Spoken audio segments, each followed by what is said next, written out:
Big wins in Belfouche, South Dakota, both Yuma and Grover, Colorado, and at the San Antonio qualifier in Uvalde, Texas, were just what Reo Lohse needed to punch his ticket to the 2023 National Final Steer Roping, a first for the 38-year-old cowboy from Kaycee, Wyoming. Reo, thanks again for making time for us today. You bet. You have finished in the top 25 in the world standings several times. What do you feel like made the biggest difference for you this year in getting to your first national finals? Are there things that you've changed over the years of rodeoing, whether it be how you enter, practice, who you travel with, or anything you feel might have given you that boost that you needed this year? It probably starts with our ranching situation changed a little bit. We had a mountain lease that we no longer went back up to the mountain and kind of created a lot more time for me. Also, last year was the first year I really tried to make the finals and didn't start. Kind of spotted them about 8 or 10 rodeos there at the beginning of the year. And this year I kind of got to go to all of them that I wanted to and all the best ones, and it just worked out a lot better. When you set out this spring, that was the end goal.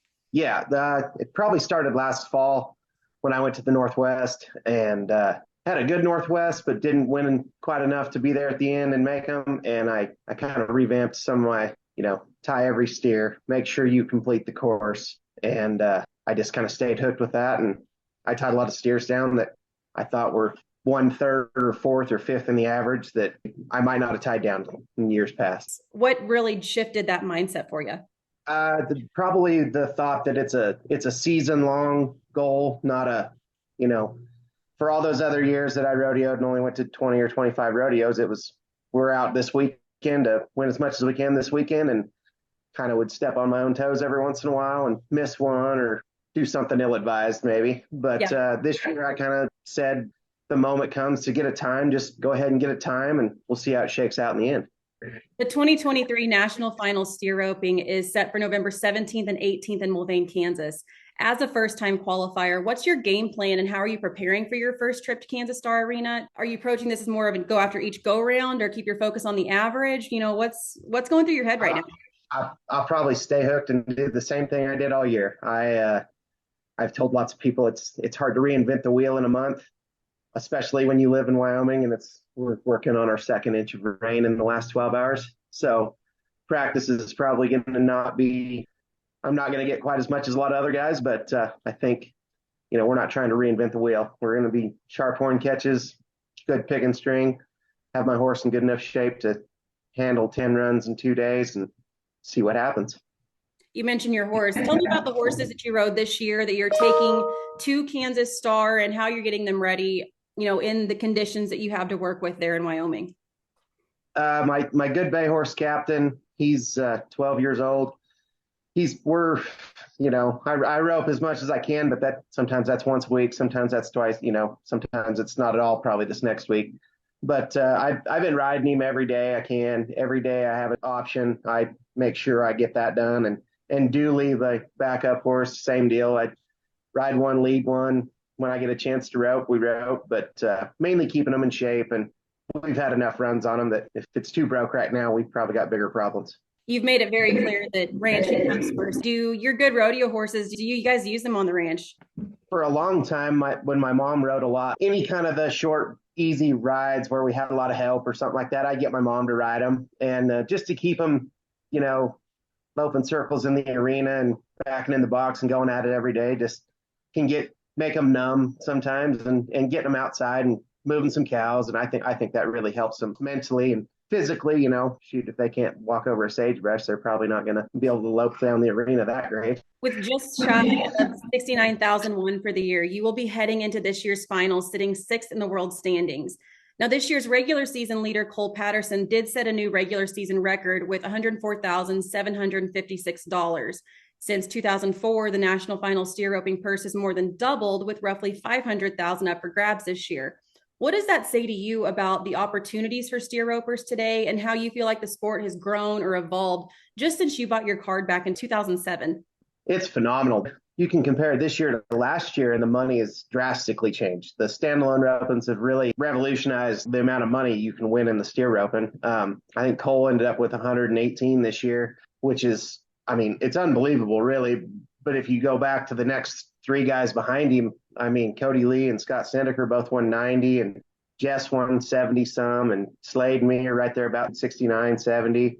And Garrett Hale, 62. I mean, shoot, there's 7 guys that went over 60,000. And I think it goes clear down into 7th or 8th, got over 50. So it's unbelievable the money that they're coming up with this year, and us being able to compete for those kind of purses is awesome. You know, it's really opened the eyes to some of them other guys like the Coleman Proctors of the world that, you know, are elite team ropers or calf ropers, and they've kind of started making it a priority to enter the steer opens and be there because the money's good enough now that they can make it work. You mentioned the standalone events. As a steer roper, what is the preferred format? Do they like those standalones? What's ideal?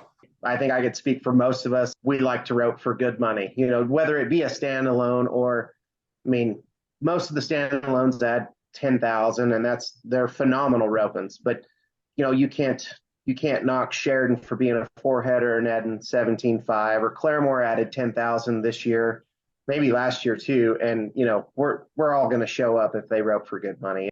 Have chances to run at $1,700, $1,800 go rounds. Doesn't happen near as often in the steer open as it does in a lot of other events, but we also go to almost all the rodeos. I mean, there's people that went to 55 rodeos this year, and that was almost all of them. So, you know, all the other events, they can kind of pick and choose, and they can probably make sure they go run at $10,000 rodeos, you know, 50 or 60 of them, whereas we might only have 20. So we're all going to show up at those. I'm always curious how guys get into steer roping. Did you grow up with steer ropers and it was just a natural progression for you? Or can you tell us a little bit about your upbringing, your journey with rodeo and steer roping particularly, or, you know, your mentors and essentially how you got where you are today? So my dad roped steers when I was pretty young, and I was around it a lot. And then I started roping calves in high school and college. And then I'll be honest, I just wasn't fast enough to rope calves. So I kind of started roping steers, and I went down to Jim and Bryce Davis's in Abilene and spent some time down there, and they helped me get started. And after that, it was a lot of trial and error and a lot of runs. And I've always loved, it's my own job to do my job. And as long as I do that, it seems to work pretty good. What is your biggest win, your favorite rodeo, and one that's at the top of your bucket list that you would like to win before you hang it up? My favorite rodeo is Sheridan. It's almost like my hometown rodeo. Since I was a freshman in high school and wasn't big enough, I always made good runs there. So it's always kind of been a good place for me. Uvalde, the San Antonio qualifier, that was easily the biggest win I've ever had. It was kind of surreal to come back 9th in the pack, made a good run, and some other guys had a little hell and things fell apart a little bit, and I ended up in the top, and that was a great win. I got to say, probably Cheyenne or Pendleton. I've come back in the top 4 at Cheyenne twice, and things haven't gone that well in the short round for me. I think that's one that I would really like to cross off the bucket list, but you could say the same thing about Pendleton. That's a phenomenal place to rope and kind of a cowboy event out there. So you've mentioned Sheridan's a personal favorite, Uvalde, but what buckle do you wear? The San Antonio buckle. Before that, I wore a Don King Days buckle, which is it's the Wyoming Steer Roping Association's year-end roping. It's outside of Sheridan on the polo fields. It's out on 100 acres of grass with no fences or anything. And in this country, it's a pretty prestigious win to have. And they give an amazing Charlie Patterson buckle with a steer head on it. And I wore that for a long time. You've made it very clear that the ranch comes first. Tell us about your guys' operation there in Kaycee. My granddad ranched and my dad kind of took it over, or my uncle and my dad, and then they split it up several years ago. And we lease a lot of country. We have a lease place over Midwest, and then another one pretty close to the house here in Kaycee. And we run about somewhere around 550 cows and the yearlings to go with it. And the mountain deal was good, and I dang sure don't regret it, but it was a lot of work. But without that involved, it was kind of opened up a lot of time for us. Knowing what you know now, accomplishing what you've accomplished, what's something that you would tell your younger self, or even just advice that you'd give somebody that's wanting to get started with steer roping? You got to catch. Catching's probably the most important part of steer roping. If you can't catch, it's over right there. If you can catch, you can start adjusting things throughout your runs with your catch rope or with how you ride your horse or something. But if I could go back 10 years ago, I would say catch every steer. You will get drastically better faster if you never miss.